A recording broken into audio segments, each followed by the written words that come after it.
Tom Swift in the Land of Wonders by Victor Appleton. Chapter 7. Tom Hears Something. On hearing Mr. Damon's rather startling announcement, Tom and Ned looked at one another. There seemed to be something back of the simple statement, an ominous and portending something. "On the same steamer with us, is he?" mused Tom. "How did you learn this?" asked Ned. "Just got a wire from Professor Bumper telling me. He asked me to telephone to you about it, as he was too busy to call up on the long distance from New York, but instead of phoning, I decided to come over myself." "Glad you did," said Tom heartily. "Did Professor Bumper want us to do anything special, now that it is certain his rival will be so close on his trail?"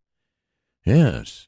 He asked me to warn you to be careful what you did and said in reference to the expedition." "Then does he fear something?" asked Ned.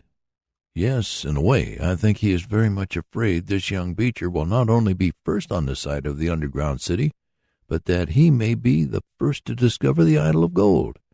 It would be a great thing for a young archaeologist like Beecher to accomplish a mission of this sort, and beat Professor Bumper in the race." "Do you think that is why Beecher decided to go on the same steamer we are to take?" asked Ned. "Yes, I do," said Mr. Damon. "Though from what Professor Bumper said, I know he regards Professor Beecher as a perfectly honorable man, as well as a brilliant student.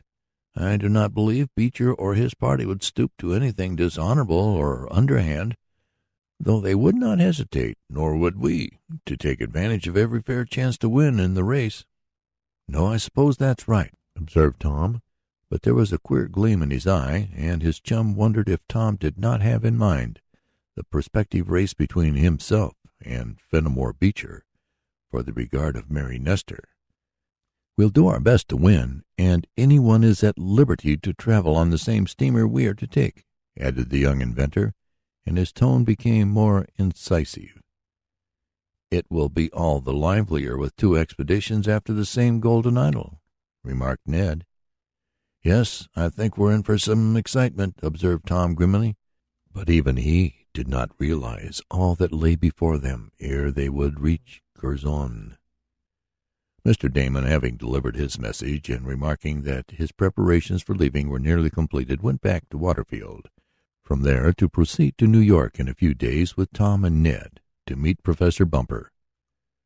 "Well, I guess we have everything in pretty good shape," remarked Tom to his chum a day or so after the visit of Mr. Damon. "Everything is packed, and as I have a few personal matters to attend to, I think I'll take the afternoon off." "Go to it," laughed Ned, guessing a thing or two. "I've got a raft of stuff myself to look after." "But don't let that keep you." "If there is anything I can do," began Tom, "don't hesitate to—" "Nonsense!" exclaimed Ned. "I can do it all alone. It's some of the company business, anyhow, and I'm paid for looking after that." "All right, then, I'll cut along," Tom said, and he wore a relieved air. "He's going to see Mary," observed Ned with a grin, as he observed Tom hop into his trim little roadster, which under his orders Koku had polished and cleaned until it looked as though it had just come from the factory. A little later the trim and speedy car drew up in front of the Nestor home, and Tom bounded up the front porch, his heart not altogether as light as his feet. "No, I'm sorry, but Mary isn't in," said Mrs. Nestor, answering his inquiry after greeting him. "Not at home?" "No, she went on a little visit to her cousins at Fayetteville. She said something about letting you know she was going." "She did drop me a card," answered Tom, and somehow he did not feel at all cheerful. "But I thought it wasn't until next week she was going." "That was their plan, Tom. But she changed it. Her cousin wired asking her to advance the date, and this Mary did. There was something about a former school chum who was to be at Myra's house. Myra is Mary's cousin, you know." "Yes, I know," assented the young inventor. "And so Mary is gone. How long is she going to stay?"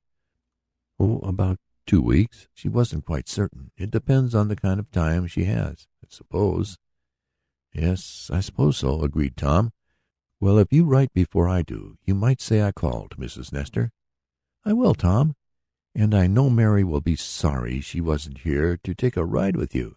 It's such a nice day." And the lady smiled as she looked at the speedy roadster. Maybe you'd like to come for a spin?" asked Tom half desperately. "No, thank you. I'm too old to be jounced around in one of these small cars." "Nonsense. She rides as easily as a Pullman sleeper." "Well, I have to go to the Red Cross meeting anyhow, so I can't come, Tom.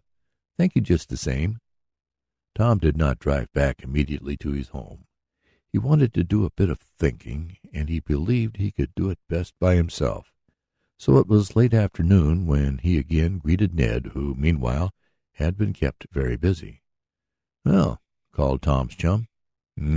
Was the only answer, and Tom called Koku to put the car away in the garage. "Something wrong?" mused Ned.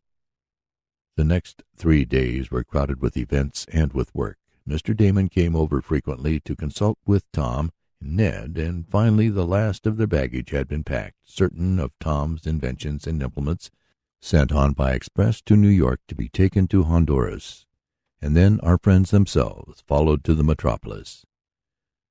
"Goodbye, Tom," said his father. "Goodbye and good luck. If you don't get the idol of gold, I'm sure you'll have experiences that will be valuable to you." "We're going to get the idol of gold," said Tom determinedly. "Look out for the bad bugs," suggested Eradicate. "We will," promised Ned. Tom's last act was to send a message to Mary Nestor, and then he, with Ned and Mr. Damon, who blessed everything in sight from the gasoline in the automobile to the blue sky overhead, started for the station. New York was reached without incident. The trio put up at the hotel where Professor Bumper was to meet them. "He hasn't arrived yet," said Tom, after glancing over the names on the hotel register and not seeing Professor Bumper's among them. "Oh, he'll be here all right," asserted Mr. Damon. "Bless my galvanic battery. He sent me a telegram at 1 o'clock this morning saying he'd be sure to meet us in New York. No fear of him not starting for the land of wonders." "There are some other professors registered, though," observed Ned, as he glanced at the book, noting the names of several scientists of whom he and Tom had read.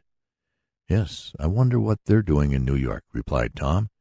"They are from New England. Maybe there's a convention going on.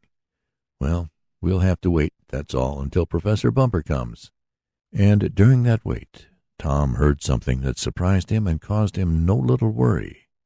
It was when Ned came back to his room, which adjoined Tom's, that the young treasurer gave his chum the news.